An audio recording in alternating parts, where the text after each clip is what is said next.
Good morning, good morning, good morning. Happy first day of fall. I'm just kidding. It's August 24th. And the only reason it feels like the first day of fall is because it's the official Starbucks, pumpkin spice release day, which makes the lines at Starbucks absolutely untenable. Am I willing to wait? Always. I'm always willing to wait. Yesterday, some things happened while I was getting my haircut. I knew that there was an Idaho hearing yesterday, and today we are doing two separate streams.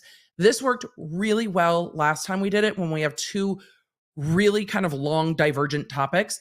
So this stream will dump into the next stream. Replay crew, you'll be able to pick and choose which one you want. This stream we are just doing Idaho and Kohberger, and then we have time to do Q&A and all the rest of it. The next stream, we're just doing the sidebars to kind of round out the week. So that is the plan for today because, well, we needed to cover what happened in Idaho because we had talked about this and there were a lot of questions and a lot of what ifs when I talked about this on Tuesday. On Tuesday, I said I wouldn't be surprised if Kohberger waived time on Wednesday. And that's what we saw happen at the hearing on Wednesday. I said that and I put up an Instagram reel and a YouTube short about it.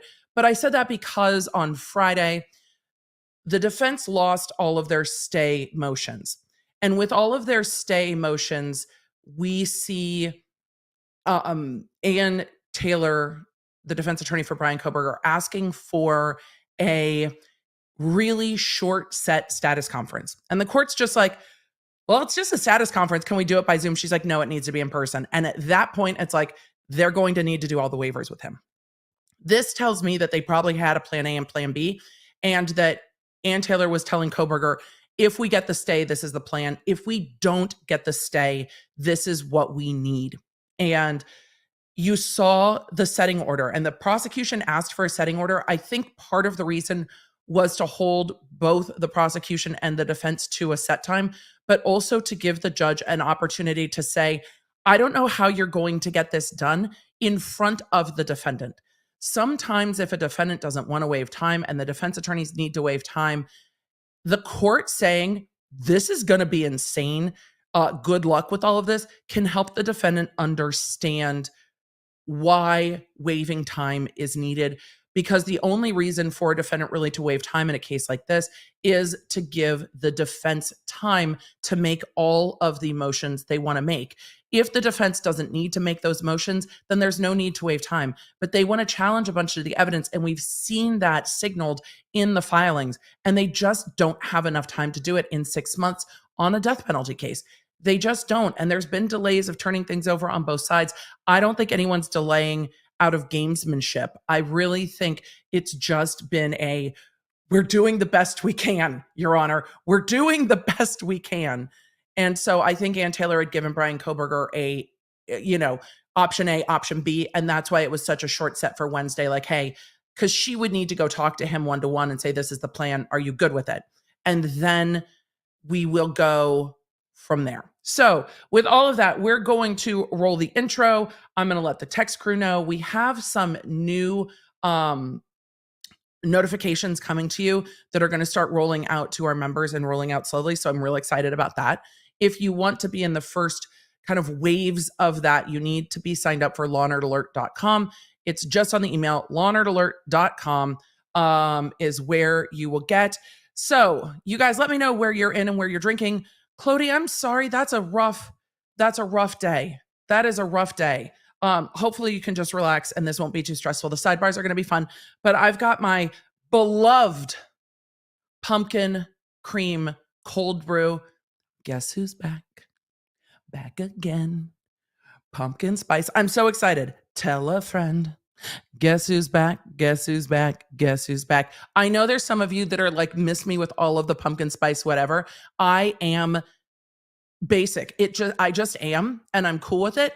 I love pumpkin spice. It's even got the pumpkin seed. I love all of it.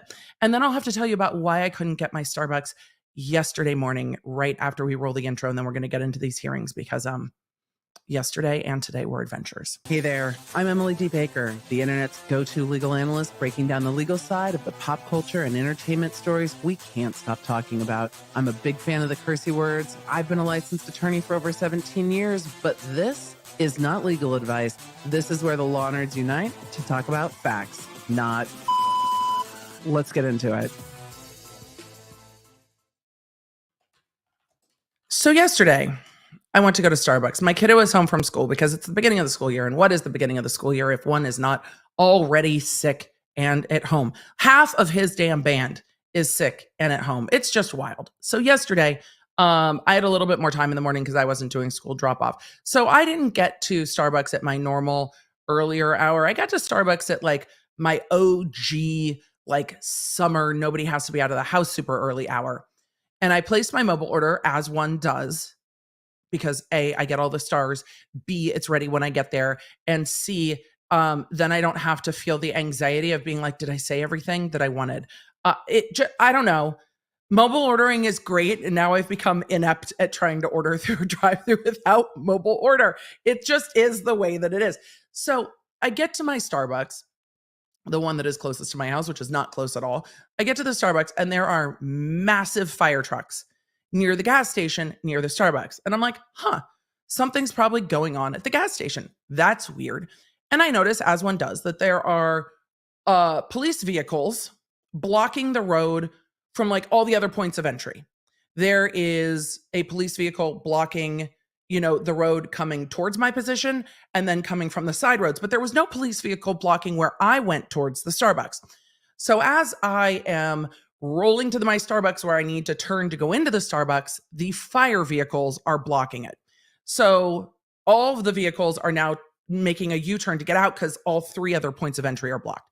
So I make a U-turn, go around, come in through the other side of the parking lot. And I'm like, well, these aren't blocked off by law enforcement vehicles. Therefore, whatever's going on is going on at the gas station. I just need to get in to the drive-thru and get going. That's all. I just need to pick up my mobile order. So I pull in and there's nobody in the drive-thru line. And I'm like, amazing. So the car in front of me pulls into the drive-thru line and I'm pulling into the drive-thru line. And the car in front of me immediately stops. And I'm like, there's nothing blocking ingress into the drive-thru line. There's no anything blocking. And so I'm confused now as to why they're not just going through the MFing drive-thru. Even if the drive-thru is closed, just drive around. Because this Starbucks, what you can't do is back up. So they're trying to go into the drive-thru. I am right behind them. There are vehicles coming this way. And so I have no room to back up. They start trying to back up. I have a new vehicle and they put the horn of this vehicle in the stupidest place ever. It is my one complaint about the newer model Teslas. The horn is not in the middle. It's like a button on the side.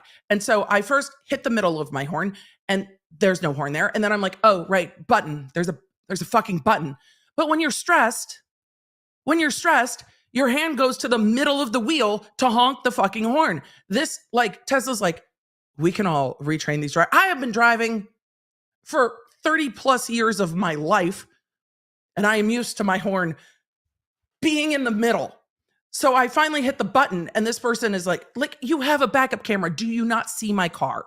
I cannot back up yet because there are other cars, not just going this way, but there are other cars now behind me, all trying to get their mobile order at Starbucks too, because it's that time of morning.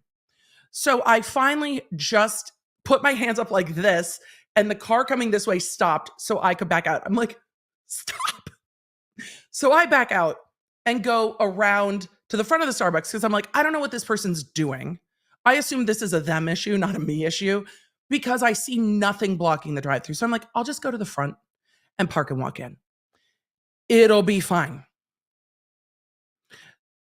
So as I get to the front of the Starbucks, there are multiple law enforcement officers at the front of the Starbucks going like this to people, motioning people away. And then there was somebody trying to unroll their window to tell me something. And I was just like, this is very helpful that you're trying to tell me something, but I don't have room to turn around. My mobile order is at that Starbucks. I would really like to obtain it.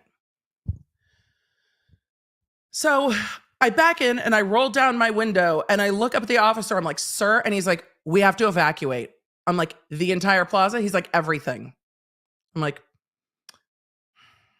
are the employees evacuated? He's like, yes, everything is evacuating now, in a very curt and snappish way. Because at this point, this law enforcement officer is dealing with a whole bunch of people who have not had coffee yet. And we're just like, I don't perceive an immediate danger. I don't smell a fire or a gas leak. But he's like, we are evacuating. And I was like, oh, okay. So the entire plaza is evacuating, which is why there's like an optometrist and like a dentist and like other eateries, plus the gas station across the street. So everybody's evacuating.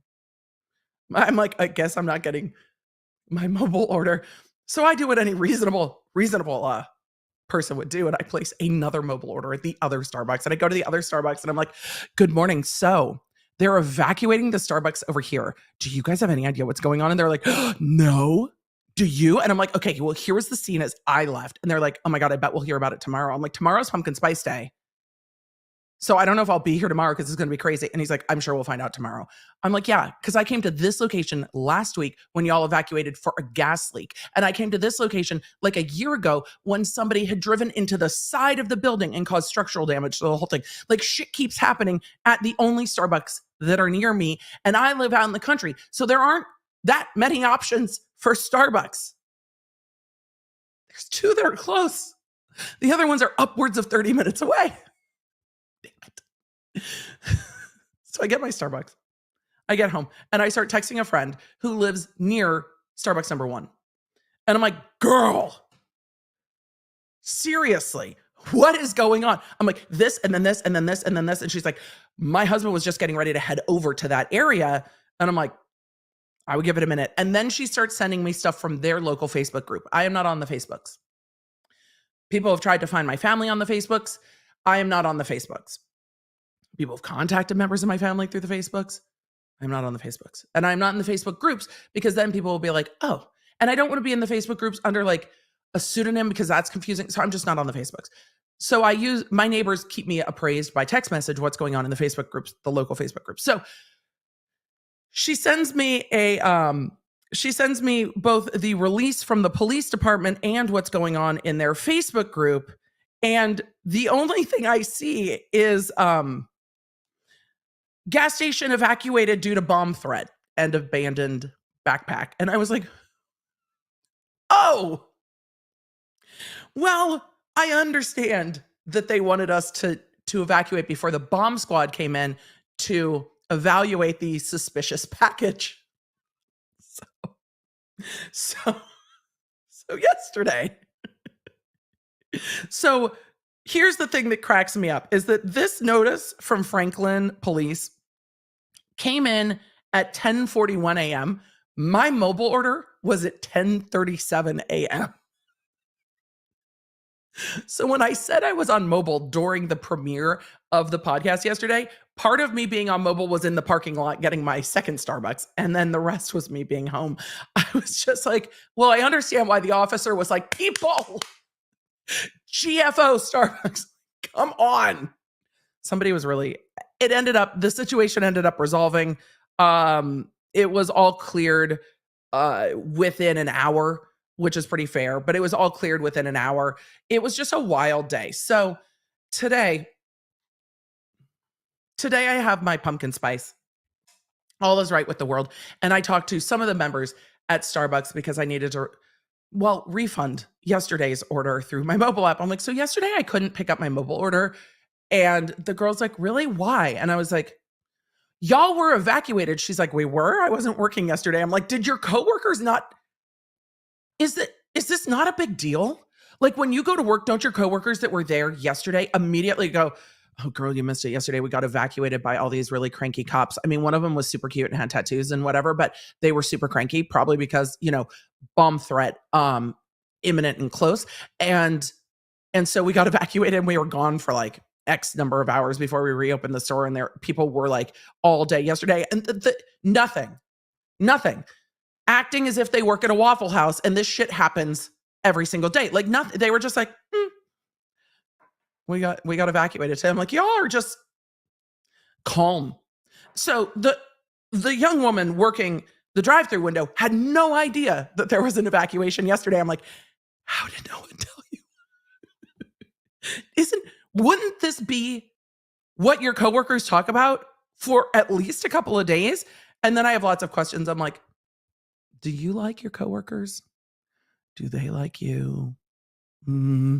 All right. So whatever. That was yesterday.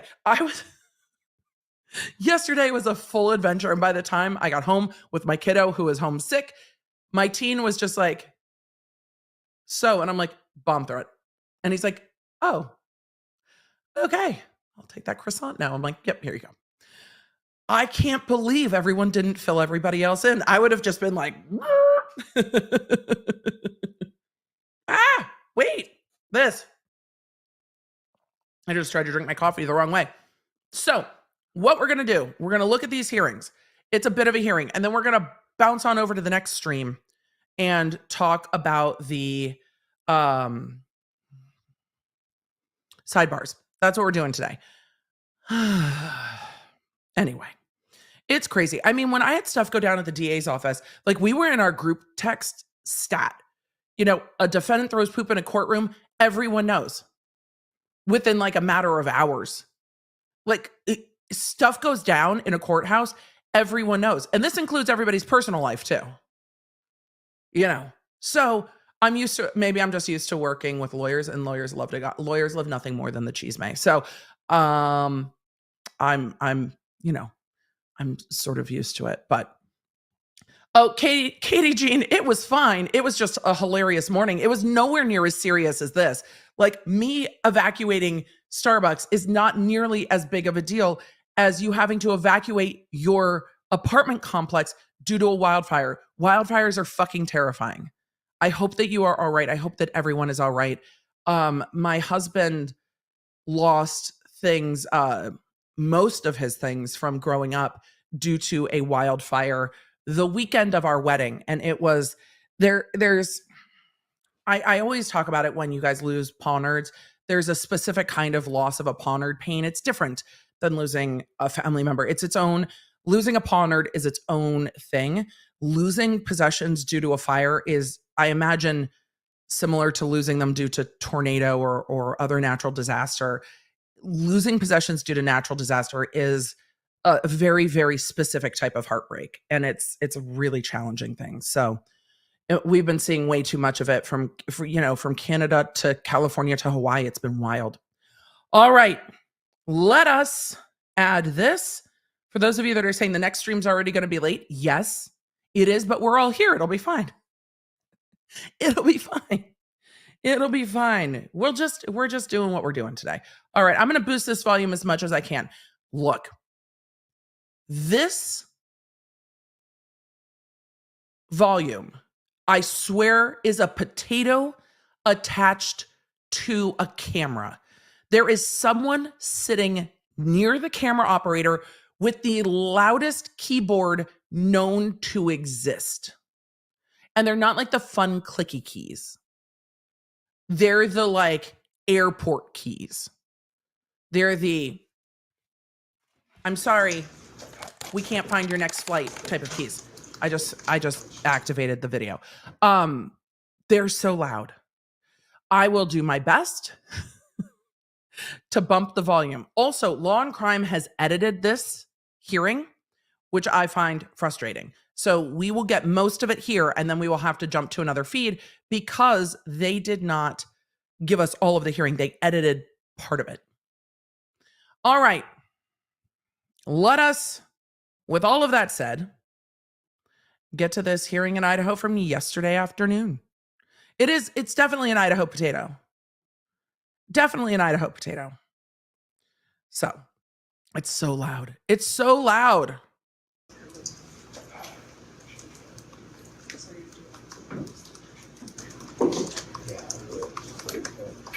So for those of you that like ASMR keyboard sounds, this hearing's for you. For those of you that want to claw your ears out, I'm sorry. Once people are talking, it's not quite as bad. So, Kohberger's in court, not in a full suit, in a shirt and tie. and Taylor's in court. We're going to zoom a little bit because the judge, there we go, wasn't on the bench yet. I don't know why the clock's not on. Judge, what happened to your clock? The court reporter's not there yet. I wonder if they're just recording it and not having a court reporter. There we go. On the record. Case number CR 29222805. The closed captioning not showing up. Kohberger is in the courtroom. Ms. Taylor is representing him. Looks like Mr. Logston is participating. Mr. Kohberger's present and Taylor's in court. Logston is via Zoom. And we have Mr. Thompson and Ms. Jennings. Shari in the chat asked a great question. Is this a continuation of the hearing on Friday? No, it's not. This is a status conference set on Friday for today. So that is what it is. It's just a status conference. And it turns out that it is a status conference to waive time.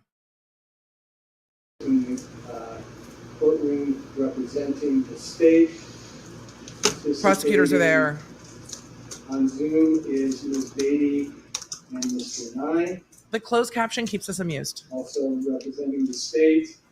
I've got Ms. Engler is the court reporter. She's participating on Zoom. The court reporter's on Zoom. The court reporter's on Zoom? The court reporter is on Zoom. In the list of shit that I've never seen happen, the court reporter's on Zoom.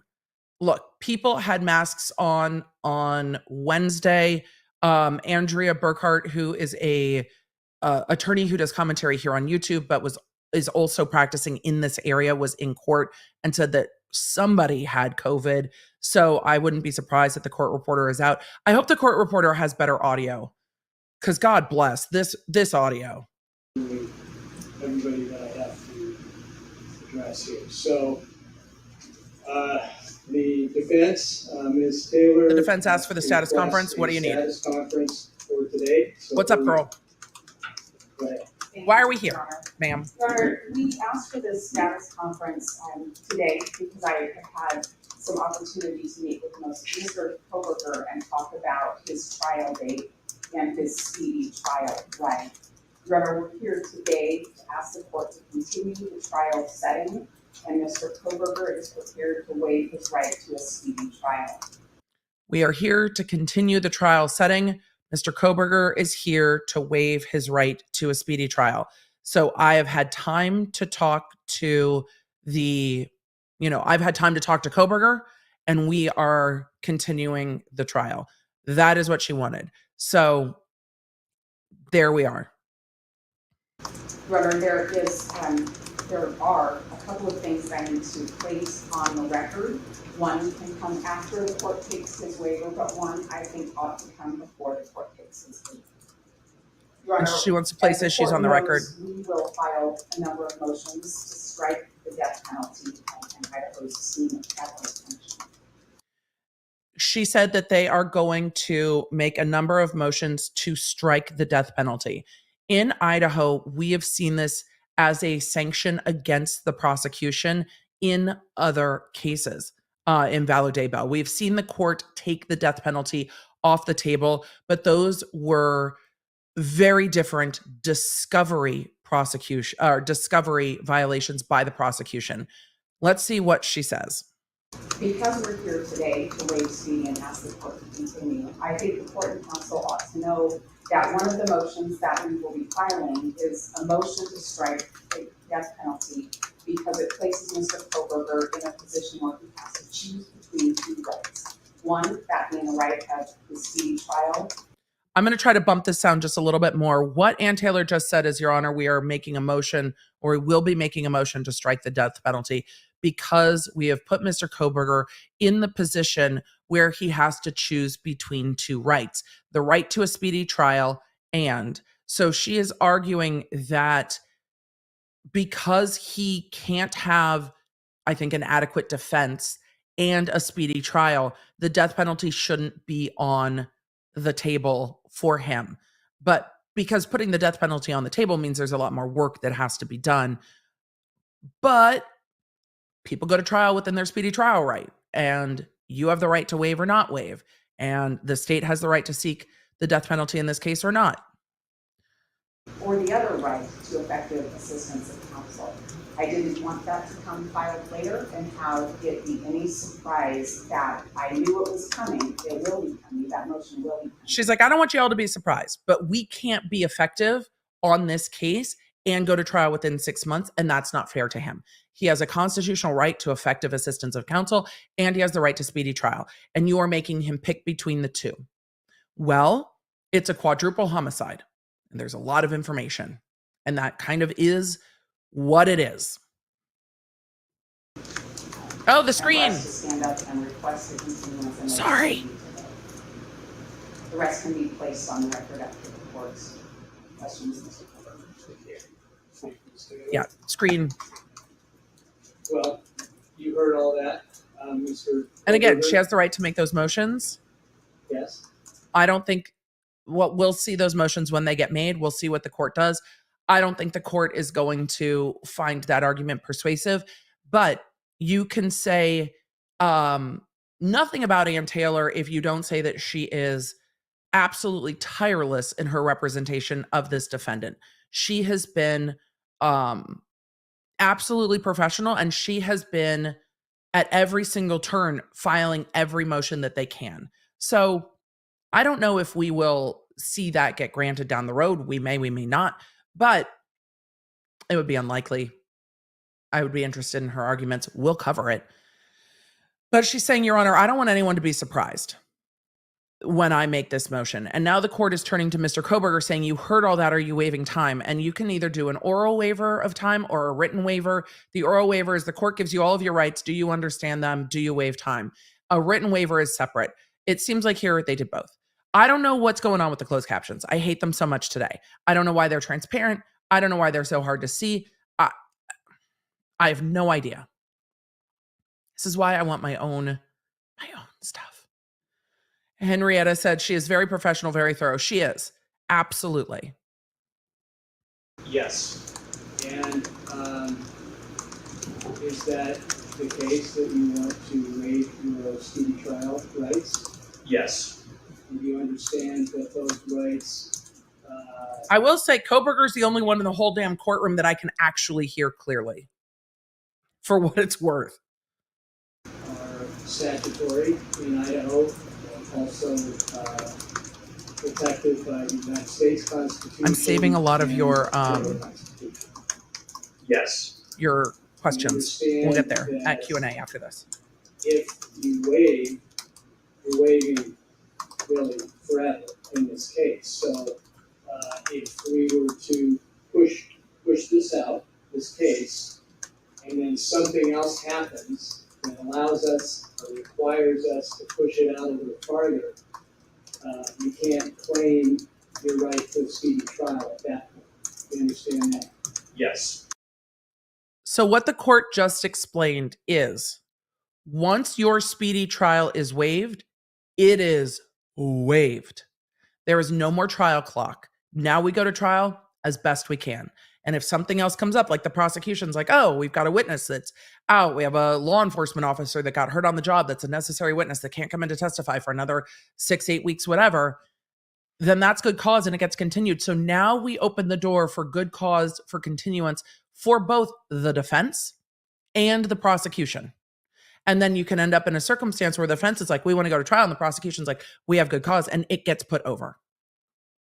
So once it's waived. So have you had enough time to discuss this with Mr. Taylor? I have. This is a waiver. You to waive your speedy trial rights? No. All of these questions that the judge is asking, have you had enough time to your lawyer? Do you understand these rights? Is anyone pressuring you to waive these rights? This is all part of the waiver. This is something that is done in every single case where they waive time. These specific rights are told. I know they're so mad at this keyboard is just being attacked in court. The true, well, that would be too cheeky. I'm like, it is a felony on all of our ears trying to hear these hearings.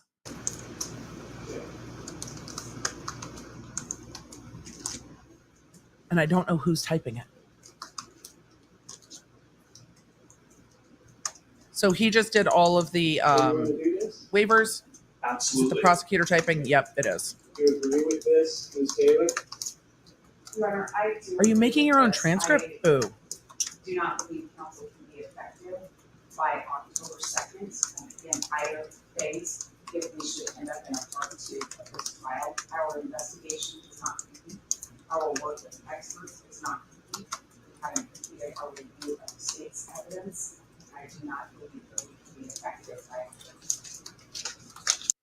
So Ann Taylor is not nearly as loud as Kohberger is. And what Ann Taylor said was, we cannot be effective by October 2nd. Our investigation is not complete. Our review of the state's evidence is not complete.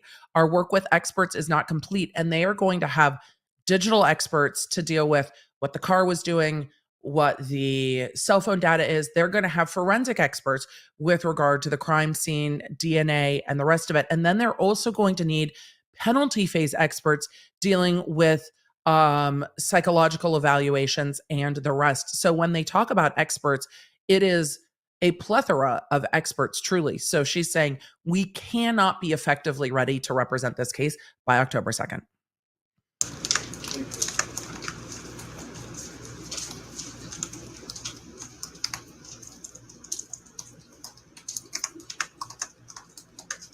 Okay. The prosecutor was mousing and I still heard text or typing. It is my suspicion, and I need to ask Andrea Burkhart because she's been in the courtroom. It is my suspicion that there is a reporter that sits near to where the camera person is that is taking down everything being said to report it. That is my guess, because the typing and the prosecutor typing weren't matching, especially when the prosecutor was mousing. So I think it is somebody from the media that is doing that. Is Mr. Kohberger willing today to write, to sign his name and I'm just trying to move this. your name on a waiver of Speedy trial? The court wants to do a written waiver as well. I can tell you that I did not prepare Mr. Kohberger for that, and that would be because I am not familiar with this court's practice. I expected we would waive an open court today, and that would be sufficient. I'd be happy to take a look at it for 4 months to represent.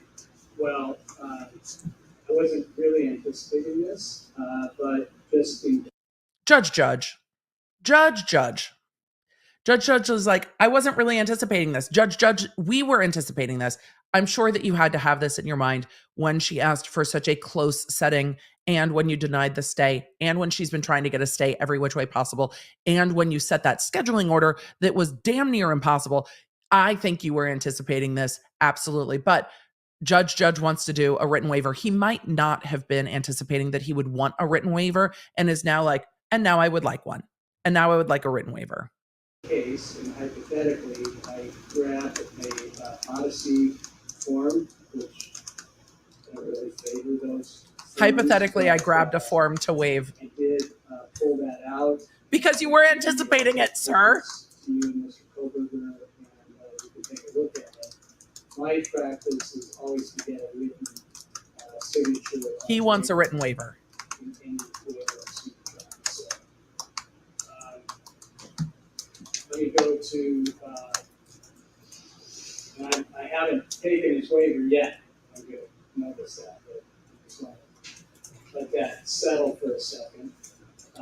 Mr. Thompson. There is not going to be a speedy trial. We're going to get into that. I will address that a little more when we get to questions. No, Your Honor. I think everybody would like to have this resolved sooner than later, but I think the case is that the rate importance of complexity, that this is a smart move. This is a smart move. The prosecutor's like, we agree. The prosecutor has zero say in this. The prosecutor cannot object. The prosecutor can't be like, we're ready for trial. We don't want them to waive time. I mean, you can say it, but it's not going to have any weight. If the defense attorney says, we cannot be effective as counsel, there is nothing the court can do but waive time. So the prosecutor is speaking because they've been asked, but that's about it. I do agree with that. I mean, we have so many things going on. There's a a lot of issues left to resolve, and as you know, I mean, you probably would understand that, and you were all thinking this, that it's going to be very difficult to put everything together that needs to be put together before October 2nd. This is a very significant, complicated. They're making a record that this is necessary, that this is a difficult case, etc. Particularly for Mr. Kohberger. So I understand you want to be fully prepared. It's got to be a reporter typing. Trial. And if it happens, also. No, it's got to be So. media. And likewise for the state. Likewise for the court. I mean, I just need to do that. But you don't want to be out there. I mean, any of these issues, because they're all important. So I don't know, did you take a look at that form? Maybe not just a moment. Yeah, go ahead. The court's asking Ann Taylor to go over the form that was provided with Kohberger. Someone is typing near where the camera and the potato are being held, and that's why it's wild. I'm going to fast forward this a little bit because they're talking about the written waiver at council table Waiver of speedy trial. and signed it. Yes. Did you understand the terms here? Yes, And now he's Which we've taking the already waiver. Talked about. yes, And you agree with the signing the form waiver of speedy trial, Ms. Taylor? I do not. Okay, so Mr. Kohberger, do you want me to accept your waiver? yes, I do. Okay, and you understand that if I accept your waiver, you're giving up your constitutional right under the United States Constitution and the Idaho Constitution on a constitutional right of speedy trial? I understand. Do you understand that if I accept your waiver, you're also giving up your Idaho statutory right to a speedy trial? Yes, And that is within 6 months of your arraignment. yes, And you agree with the vendor of the waiver, Ms. Taylor? I do not. That is the waiver of speedy trial. Do you want me to accept the waiver? I do. Based on our discussion, your waiver of these rights expressly. Yes, he will stay in custody till trial. And also, you know, signing this waiver of speedy trial. Also, you are entering these waivers on advice of counsel. I will accept your waiver of speedy trial. I find that your waivers are knowing, intelligent, voluntary, and there's actually good cause to recognize that. Given what I heard from your counsel, Thompson, and my findings. So, with that, we can talk about resetting this trial. I'm prepared to do that today. Sarah? Your Honor, I would say that we are not prepared to choose the trial date today. I think Not that brings me prepared to for a new the date. second part of what I wanted to talk to the court and counsel about today. We currently have September 1st as the date for the motions to dismiss the grand jury indictment. Our deadline to file our challenges will be today, and we're prepared to file those today. Our hope is that we can keep that particular hearing. I will take no typing slander. It is not me typing. I promise I wouldn't do that to y'all. If I needed to clickety clack, I would either do it on purpose or I would mute myself. It's not me. It's not me. It's not me. I'm not typing. We'd like to keep it, vote to challenge the grand jury indictment. They want to And keep also the hearing, urge the motion hearings for motions September that we're 1st. going to be filing. And we're hoping that we can have those heard. After that time, after we've heard the motions, we'd be in a position to meet with the state if they desire and talk about a reasonable trial setting. Ann Taylor said that after the motions are heard on the 1st, and after they get rulings on those motions, because we still don't have rulings on the DNA motions either. After they get rulings on those motions, then they will meet with the prosecution and come up with a reasonable timeline for trial. So they are not ready to set a new trial date. This is going to be at least another 6 months at a minimum, is my speculation.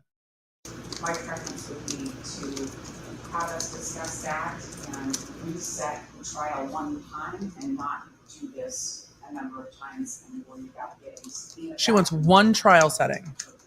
One trial setting. Your Honor, I want to set it and I don't want to move it again. So we all know that we're going to trial, instead of like piecemealing it with, it's like we set it out 3 months and then another 3 months and then another 3 months. She's like, we want to pick a trial date and be ready to go. And in a case that's going to last this long, that's a really reasonable thing. So they're going to set it out a little bit further, possibly, to do that. The other deadlines that are in place right now on the court's scheduling order, I think those would be appropriate for us to talk about on the state and defense, and perhaps suggest for the court can order a different scheduling order than the one that exists. So they're asking for a new scheduling order. That's fair. Challenge date because that's soon, and having the court's decision on that will largely impact what happens. So a new scheduling order. That's fair. The trial date's moved, the scheduling order can move. Address the other two motions that are coming, not been completed. Sure. Okay.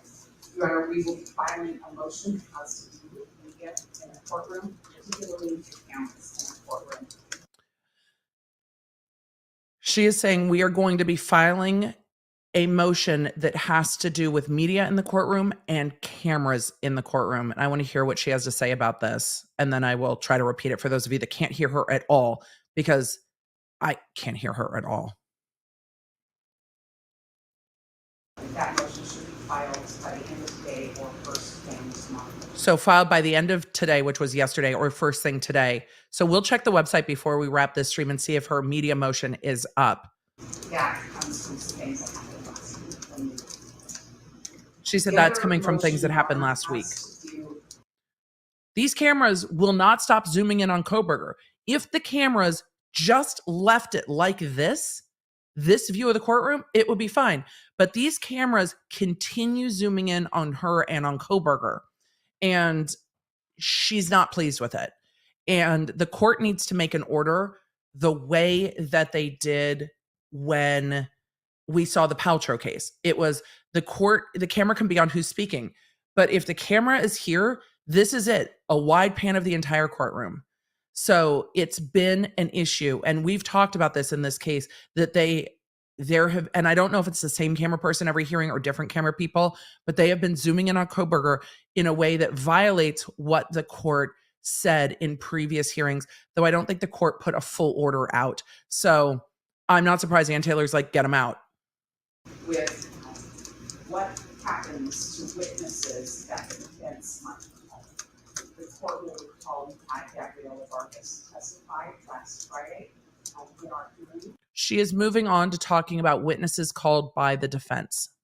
Last night, she was visited by 2 FBI agents and interrogated about her testimony and the timing of the declaration.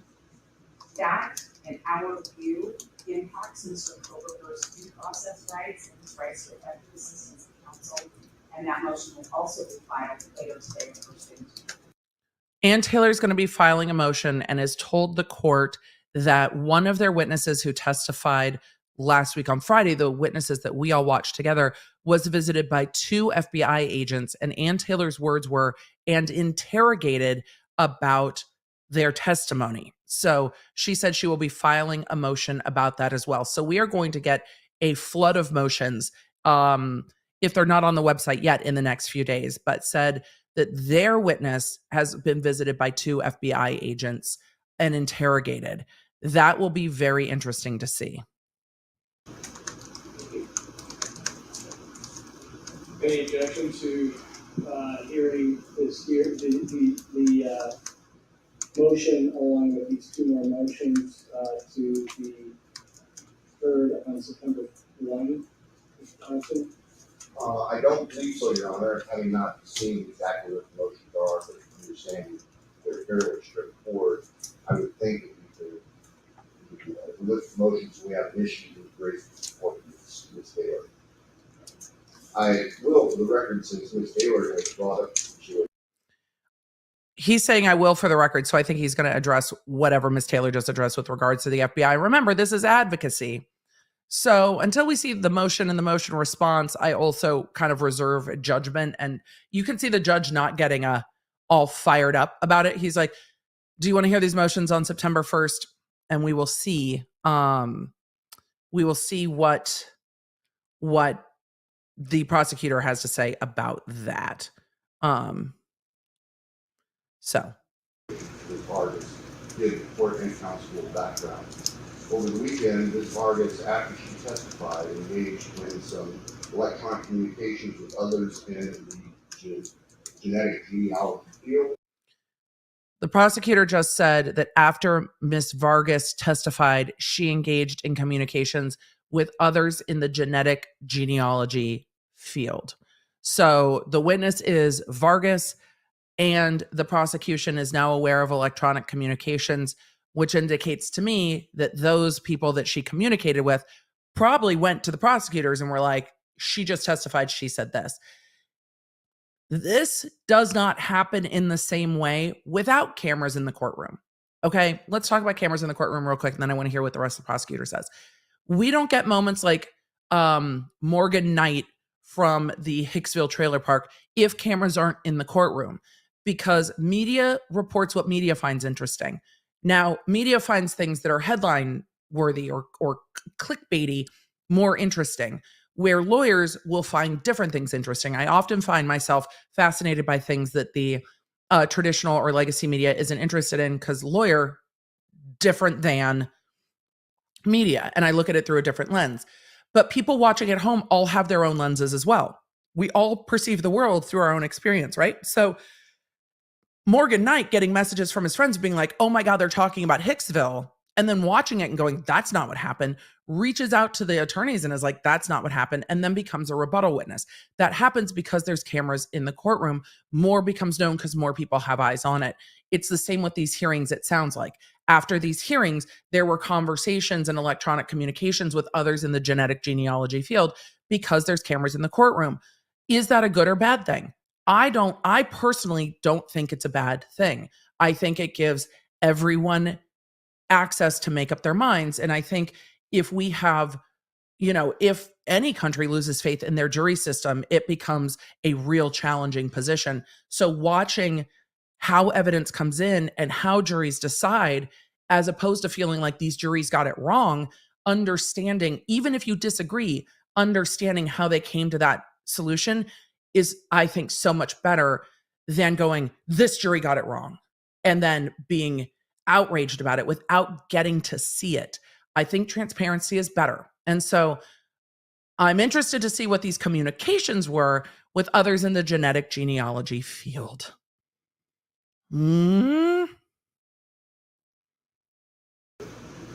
Those indicated, as it was reported to the investigators, to our investigators, that she was redigging on some of the things that she testified to in court.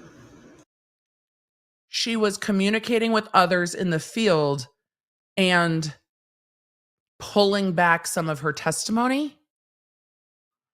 Oh dear. When we heard of that, I reached out to the investigators and said, can we find out what's going on? And the prosecutor said, when we heard of that, I reached out to investigators and said, can you find out what's going on? This probably needs to be a hearing. And preliminary reports are that Ms. Vargas claims that some of what was in her declaration, she inadvertently agreed to or signed without. The prosecution is saying Vargas told the FBI that some of what was in her declaration she inadvertently agreed to and signed without looking into. Here's the thing we need to remember. Vargas and others have not been cross-examined yet. So Vargas shouldn't have really been talking to anyone about the testimony. I believe the court admonished the witnesses because we haven't gotten to cross-examination yet. The cross-examination of all of the DNA witnesses was withheld until another date because these witnesses were presented to the prosecution so late. So this is going to become a mess the next time this comes up to hearing. And I imagine we will need to hear from at least one of the investigators. So again, what we have is the defense saying, Your Honor, after our witness testified, the FBI went and interrogated them, and our witnesses are not safe. And what the prosecution is saying is, Your Honor, after the testimony, there were electronic communications pulling back testimony and saying that testimony wasn't accurate, and we asked the investigators to go look into it. This is interesting. But cross-examination hasn't happened yet. We're reading it. We're documenting that so we can expose it to Ms. Taylor and to the court, because I think it goes directly to what happened last week. That's the only reason that she was contacted, because it reported to us that she was retracting some of what she had testified. She was retracting her testimony after she testified. Very need to cover that system. There was no other motive, no other motivation for it. I just wanted to cancel. So what he said is that the investigators, and this could either be DA investigators or the FBI, it's not clear to me where the agents are from based on the prosecutor's statement. They're going to be writing up a report and turning it over to the defense. That happens. That there are people that are interviewed and re-interviewed by the prosecution in the course of a case, and then that's turned over later. So I'm not passing judgment on what's going on with any of this, but it sounds like this witness was retracting parts of their testimony, and that came to the attention of prosecutors. We'll see what happens. This witness should be coming back in under oath for cross-examination, and it will get sorted out.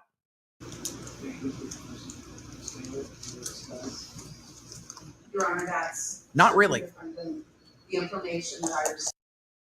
Ann Taylor just said that's not the information we received. I don't know why this just paused.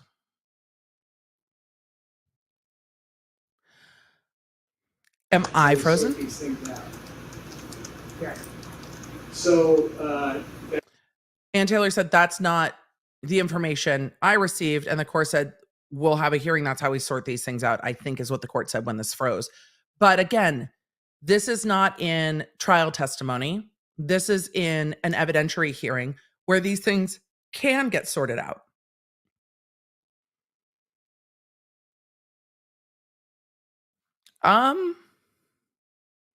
This video is getting spicy. Your Honor, that's certainly different than the information that I received. I would have been happy to be advised about that, but I'm not sure that's accurate. I mean, I'm sure that's what Mr. Thompson heard. I'm not saying they're called a liar, but the quality of the information he's received, I'm not sure that's entirely accurate. My hope is that these two FBI agents that were at Ms. Vargas' home last night, hopefully they reported everything that they talked to her about, and that should resolve the issue of that. great. We'll hear about it at the hearing. That's how we sort these things out. Yeah, we'll have a hearing. That's how we sort these things out. Or we'll deal with it at the hearing. That's how we sort these things out. Back to a change of the scheduling order. I mean, I think it does make some sense to redo that. You want to just talk about that before we start? Aurora said this case is much more interesting than I thought it would be. It's one of the things about following cases from the very beginning that we don't always see. And we only really get that in high profile cases where the crime is kind of wild, like in this, where you have a quadruple homicide of college kids in their home, or like Murdaugh, where you have a high profile lawyer falling from grace. But when we get to see it from the beginning, you get to see everything that leads up to a prosecution. And by the time you get to trial, you get to see all these hearings on the DNA, witnesses that probably won't come in at trial at all. Those are all hearings well before a jury's ever selected. And you get to see how much work goes into a case before trial, during trial, and then after trial, because then there's appeals and those can last for years. So sometimes the media moves on. We don't.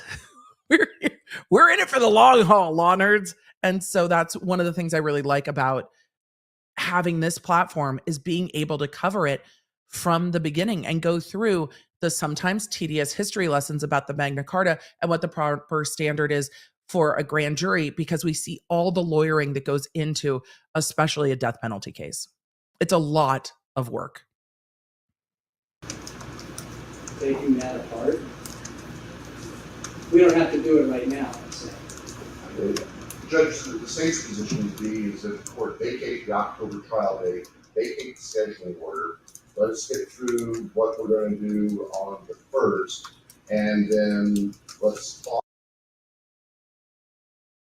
I hope one day you can see I would never let this happen.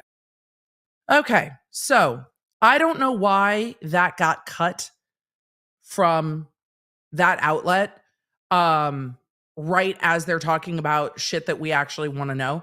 So we're going to switch outlets real quick, I'm going to make sure the volume is boosted, because there's more to this hearing than that.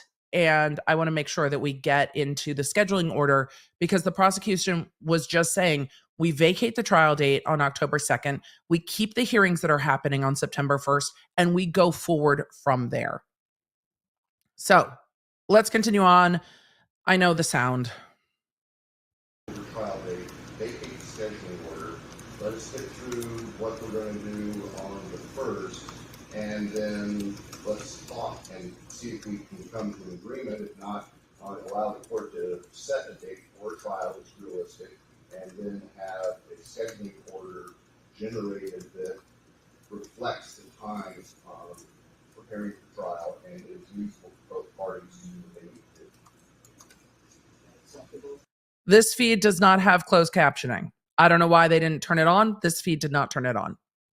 Yes, Your Honor, I agree. We should get through the hearing on the 1st, and then what happens. Get through the hearing on the 1st, then pick from there. Office and discuss. That council can talk about some of those things before they're taking it back to the court. Yes. I fully support it. So I'm vacating the trial, October 2nd, and I'm vacating the scheduling order except for September 1st. Vacating the scheduling order, vacating the trial date, removing them, yeeting them. Accepted Mr. Kohberger's waivers, speedy trial. I have maybe a personal issue to discuss with you. The court said, I have a personal issue to discuss with you. Okay.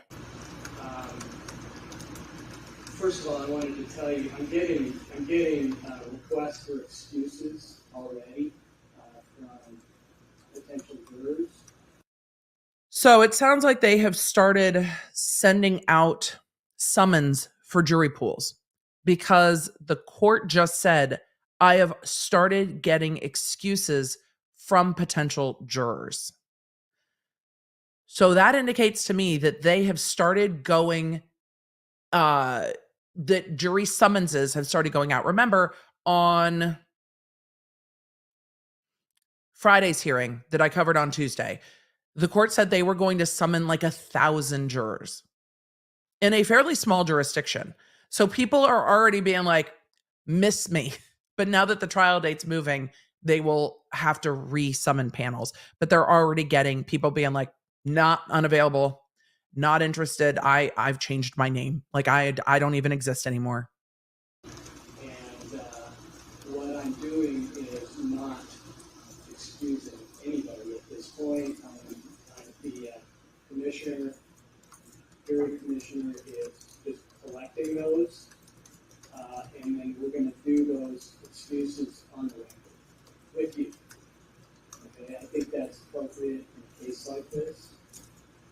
Does that make sense, Ms. Taylor? Well, we have a new date, Your Honor, so it doesn't really matter. The excuses are from potential jurors. They may be needed. I mean, these are expanding the panel. Okay, because I was thinking that I need a lot more potential jurors to show up. Objection.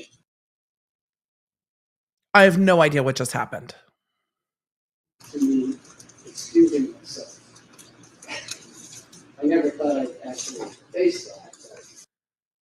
Something cut, and that's very strange. Something cut, and the court is in the middle of saying, I am getting ready to excuse myself because I have been summoned. So the court got summoned for jury duty because, again, it's a random roll of like DMV and registered voters and all the rest of it. So the judge got rolled into it and is like, I need to excuse myself.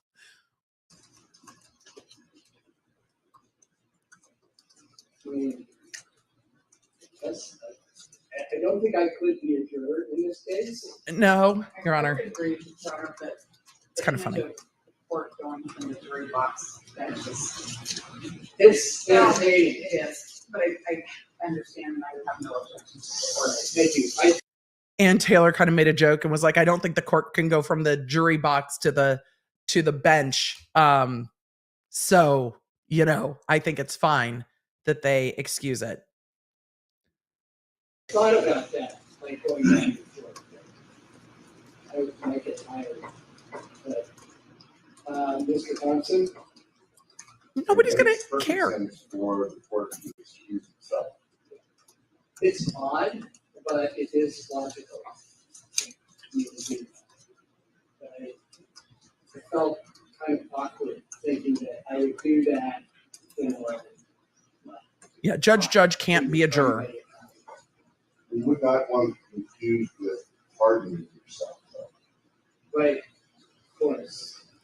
Always. What the prosecutor said is, we want to make sure you're not like pardoning yourself. Like, don't excuse yourself as the judge on the case. Like, make sure that the record is clear that you are excusing yourself as a juror on this case, but please don't excuse yourself as the judge on this case, because that will happen too. Sometimes judges will have to excuse themselves as judges. So judge is like, I can't be a juror. And they're like, just make the record clear that you're excusing yourself as a juror because you're judge, not judge the juror.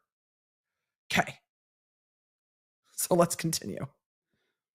Always with an open mind. All right.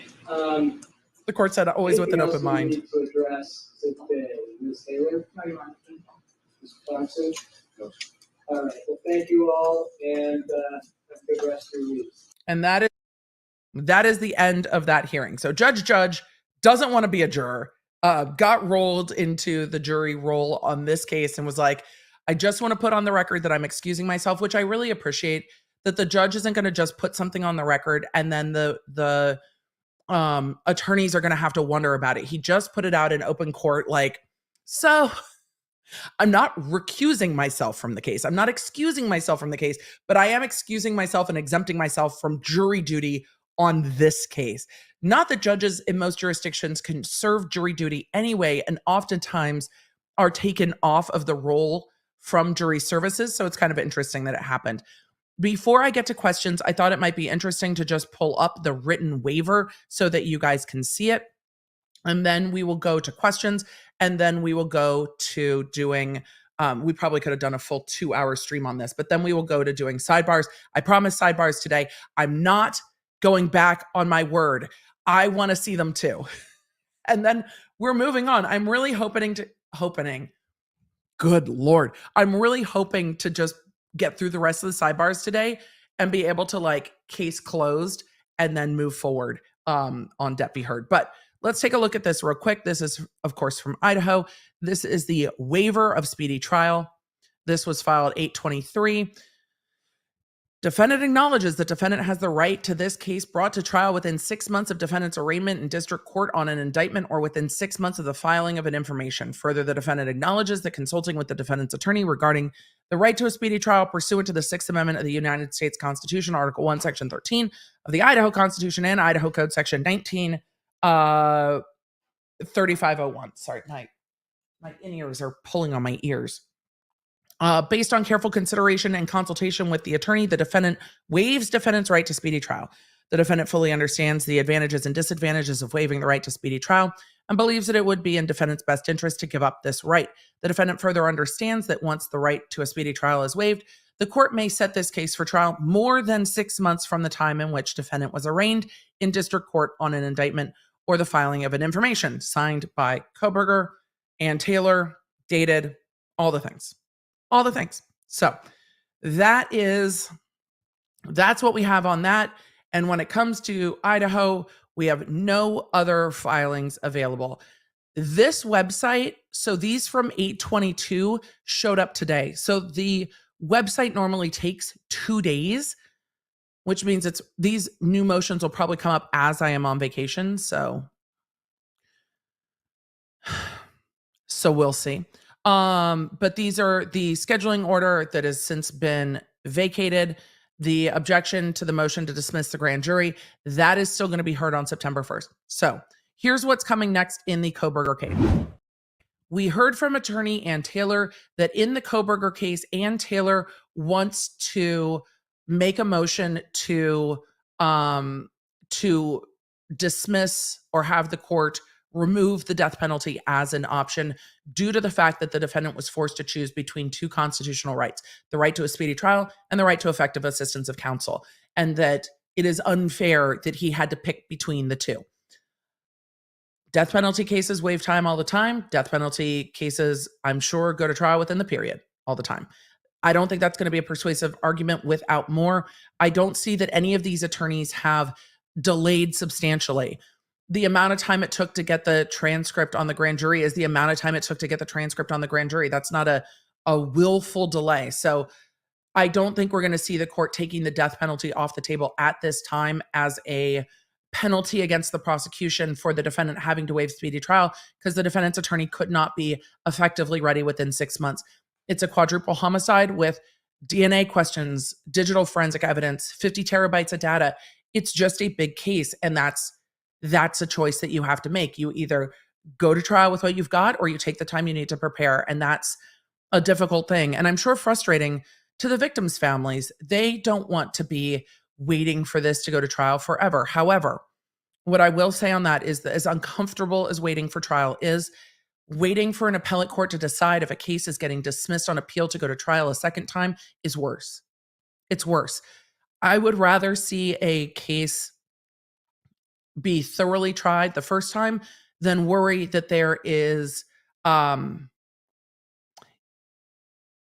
serious concerns on appeal that could overturn a conviction. I think that's harder. I think overturning a conviction is harder on everyone. I would rather just see it done properly. So that's my thoughts kind of on the waiver of speedy trial. I'm not surprised that he did. It's a big case. There's no way his defense team was going to be ready, and they acknowledged that. I appreciate that they did that sooner rather than later. Once they lost the motions for stay, Ann Taylor, I think, did the thing that was best for her reputation and to keep the court from being too snappy. Instead of waiting till September 9th or 8th, instead of waiting till the day of trial, Ann Taylor came to the court and said, Your Honor, we've lost our motions for stay. The defendant's waiving time. We're bringing these other motions. I think she did that in a really professional and responsible way, though she could have chosen to wait until the day of trial. I don't think it would have gone as well. I think the court would have been much more frustrated. We know that they are already starting to to summon jurors in this case. And we still have more hearings to go on the DNA. Like, they just aren't done yet. So that is frustrating for the victims' families. It is the right thing for the case. I think the court and the prosecution both said, yeah, I agree. I'm sure everybody's taking a bit of a breath of fresh air on this. Ann Taylor has also indicated she's going to bring motions with regard to cameras in the courtroom based on something that happened last week. We watched that hearing. There was zooming in on the defendant. I'm going to wait till the motion. I'm not going to try to guess at what Ann Taylor is concerned about. Maybe Ann Taylor is concerned about the audio. Maybe she's heard us and she's just like, Your Honor, this case isn't being represented fairly because no one can hear us. Can we get better audio in the courtroom? I doubt that that's it. A girl can dream, but I doubt that that's it. So we're going to see Ann Taylor's motion to, again, I think, reduce or at least make a motion about cameras in the courtroom. And with that, that is kind of a summary of where we're at today. Thank you all for the compliments on my hair. Look, it is still sweaty weather here. And yes, this will grow out to like the collarbone length that I love so much soon. So with all of that, let's get to questions. You've got questions, I've got questions, and then we're going to go do sidebars.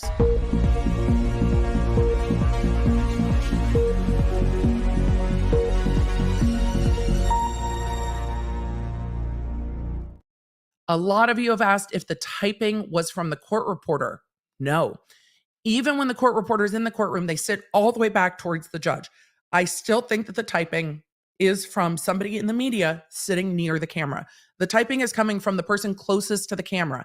It's why the audio is picking up the audio closest to the camera and having a hard time picking anybody else up further away. But it is somebody sitting closer to the camera. And this time the court reporter was on Zoom.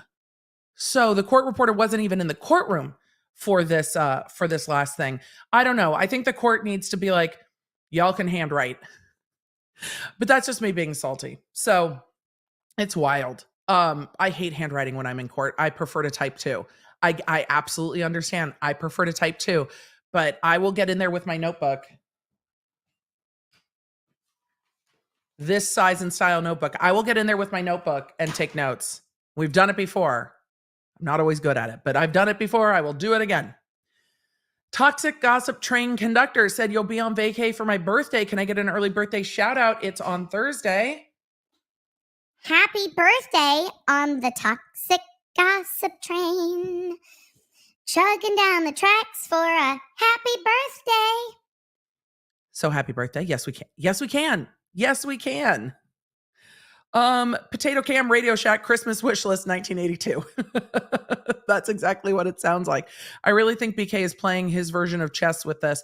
I think a lot of this is dictated by the attorneys. And for the attorneys, let's see what we can get done.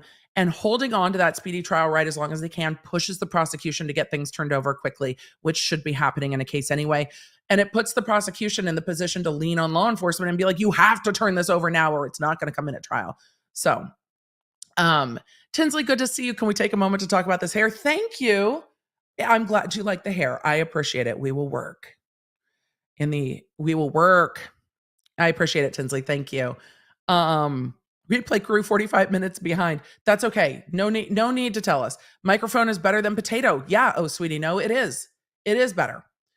JT Baller 3. Why did they choose to waive? Well, I think what Ann Taylor said on the record is all that we've got. Counsel cannot be ready in an effective way by October 2nd. And I don't disagree. I don't disagree at all. The defense is like, we have 50 terabytes of data. We have to get our experts ready. We have to get disclosures on their experts and maybe have rebuttal experts for the state's experts. We have to get the death penalty phase ready, which is different experts on completely different things. We have to finish our investigation, which they said that they're not done with yet. It's just too much work. You better work. And I see in the chat, why didn't they waive last week from Bubbly Reef? I think they were hoping that the court would grant them the stay and they wouldn't have to waive yet. This was the last option. They put up a bunch of options before it, and this was the last option. I sent you some pumpkin caramel coffee. Fantastic. I will take a look. Question, did you ever get an update on whether or not they had to hand over the 3 DNA profiles? Rebecca, there haven't been rulings on the DNA hearings yet at all. So we're not there yet. Leanne said, question, if something happens to pull the death penalty off the table, could they potentially pull Ann Taylor from his legal team for another death penalty case since there are so few in the state? With how deep into this case Ann Taylor is, I don't think that would happen.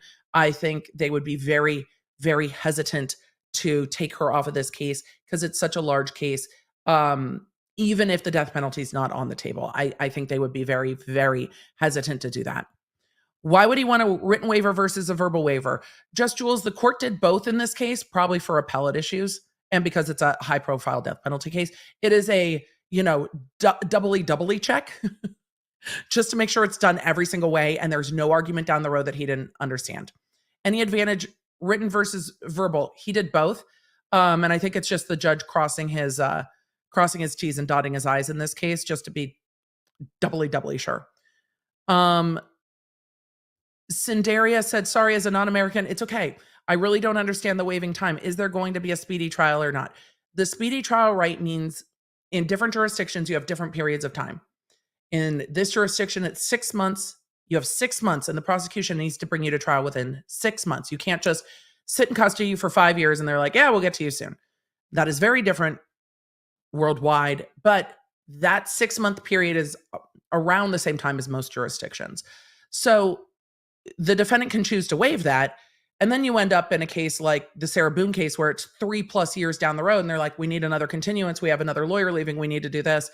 So once the speedy trial right is waived, this shit can take time. What they were doing during COVID is kind of forcing speedy trial waivers because of emergency orders and not being able to do trials. So this is the defendant's right. He has the right to a speedy trial. There's very few things that can come in between that. But the thought is you don't want people sitting in custody without being brought to trial for years. And you definitely don't want people sitting in custody longer than what they would be sentenced to, right? If somebody's in custody on a trespassing and the trespassing has like a 6-month max, but they won't bring them to trial for a year and a half, you've now served more time than you would have served if you had just pled to the case. They don't want that to happen. You shouldn't be punished by waiting for trial and the state never bringing you to trial. It's a check and balance on power, and that is a constitutional right. Question, are family members, general public allowed to be present in hearings? Yes, they are. Why is the prosecution so determined to get that time? I think the prosecution was determined to get an answer. They don't have a right. They don't have a right to waive time. But I think they wanted to get an answer so they could let the victims' families know, they could let the witnesses know, and they can plan better too. This is a big case to orchestrate. Why isn't he wearing like a jail jumpsuit? I don't know. I think his attorney has asked for him to be in civilian clothes when he's on camera, and that's their choice. Again, he has a presumption of innocence, so I think Ann Taylor has gone a long way to protect his perception in the public as well. Do I think we will hear from the victim's family? No. There's still a gag order in this case, and I don't think they will want to talk. They're probably very frustrated. Enjoying the journey said, first time on a live stream, gifted myself a membership for my birthday today. Woo! Congratulations. Also, this year marks 30 years since I graduated as one of 5 women in my civil engineering class. Congratulations. Enjoying the journey. And I hope you are enjoying the journey. Male-dominated fields are a special kind of joy. Does he have a PD or did he hire an attorney? Mike Rowell. Ann Taylor is one of the top public defenders in their state. Found all-dressed chips in KS today. Lunch is great. All-dressed chips are the fucking best. When is it normal for jurors to be 6 people? I was on a jury yesterday for a possession case, and none of us knew why there were only 6 of us. I have no idea. I would need to know the jurisdiction and the rules in the jurisdiction. For criminal, it's generally 12. For civil, it can really vary, but it depends. It might have been a misdemeanor case, and it might be, this is all might be, it might be a jurisdiction where that's right, but you could probably noodly Google your jurisdiction and rules. It might have been a misdemeanor, but for felony criminal cases, it's generally 12, but that varies by statute. Did you hear about the FBI visiting the genealogy lady? We all heard together. So, my daughter Chloe is 13 today. Send help. Amanda Taylor, we're sending warm wishes. Your hair looks fabulous in your picture. It is fabu. Here's the thing I've enjoyed about my son becoming a teen is we now communicate a lot through snarky memes, and meme is one of my love languages, and that's been a tremendous amount of fun.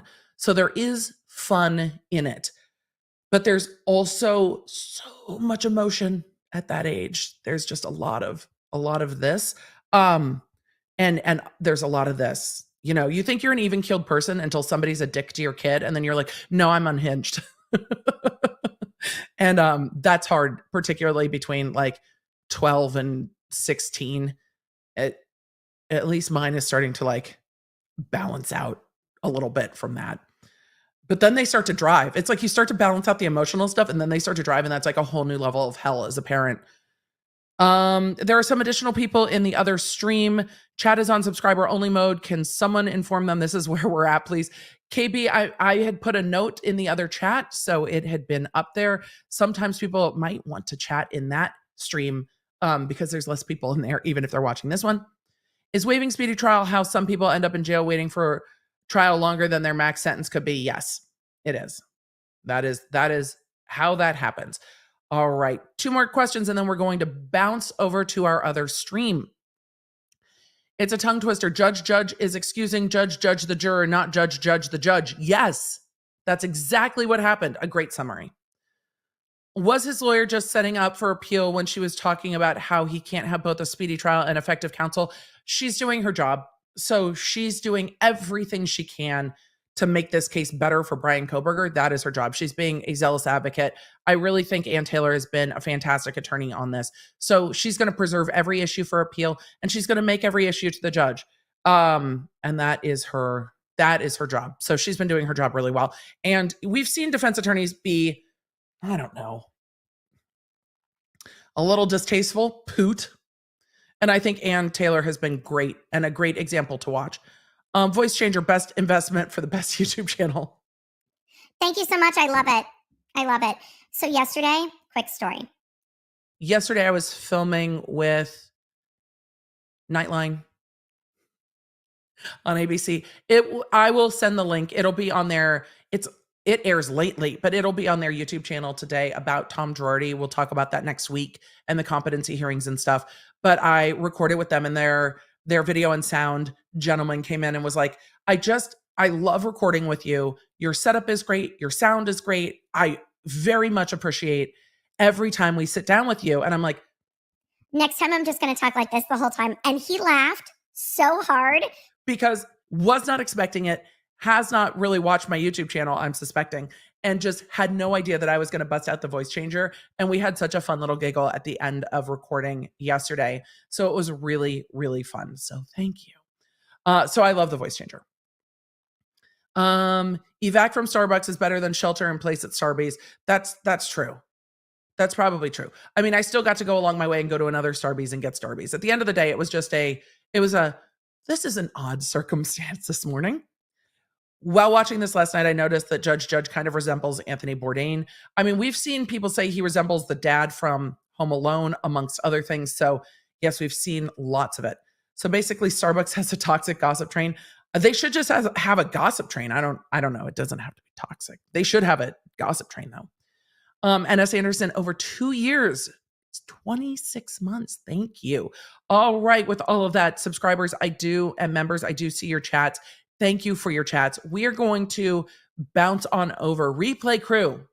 This is kind of a part 1 of 2 stream today. We're going to head over to the other stream. There's 11,000 of you in here. If we have 11,000 of you back over there when we jump streams, I might have to give some memberships once we get those likes up. So you guys ready? Let's roll out of here. This should take you right to, Virginia, which is where we're going next. So are we ready to go to Virginia? I think we're ready to go to Virginia.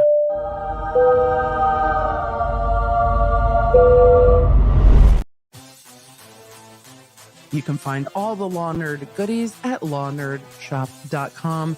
Connect with me on social media at the Emily D. Baker. And don't forget to check out my podcasts, The Emily Show, and the new podcast, Quick Bits, summarizing everything I talk about on my Tuesday and Thursday live streams. When you only have time for just the quick bits.